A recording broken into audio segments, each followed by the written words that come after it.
Hello everyone मु Sushila educational channel आपन समस्त को स्वागत।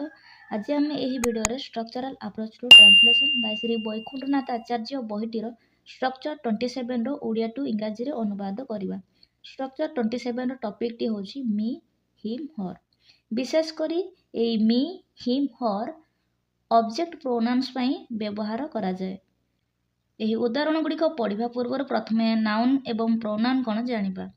जेकोसी व्यक्ति वस्तु बा कौनसी स्थानर नाम को आमे नाउन कही थाउ एवं नाउन बदल रे जो शब्द बसी थाए ताहाको आमे प्रोनाउन बा सर्वनाम कही थाउ बा कौनसी नाउन को आमे बारंबार रिपीट न करी नाउन बदल रे आमे जो शब्द बसेबा ताको आमे प्रोनाउन कहिबा।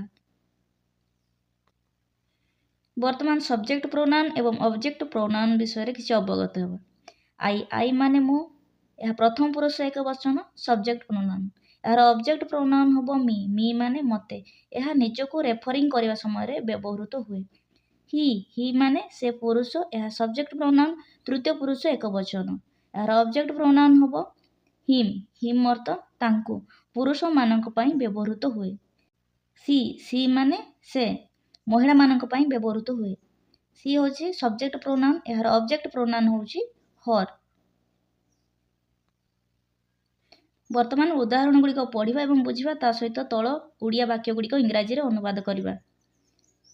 तुम्भे मते पढ़ाऊ अछ यू आर टीचिंग मी। शिक्षक मते गपटीए कहउछंती the teacher is telling me a story. मु तांको बहीटीए देउछि I am giving him a book. तुमे ताकू से झीओटी को कलम देउछो you are giving her a pen. Gopal तुमको माछटीए देउअछि Gopal is giving you a fish. Ram मते ता साइकेल देउछि Ram is giving me his bicycle. वर्तमान ओडिया रो इंग्राजी रे अनुवाद करिबा। शिक्षक मते पढ़ाउछंती the teacher is teaching me. Ram तुमको छबिटीए देउअछि Ram is giving you a picture. Sita मते फूलटीए देउअछि Sita is giving me a flower. आई ताको गपटीए कहउछंती grandmother is telling him or her a story. केउटोटी मते माछ देउअछि the fisherman is giving me fish.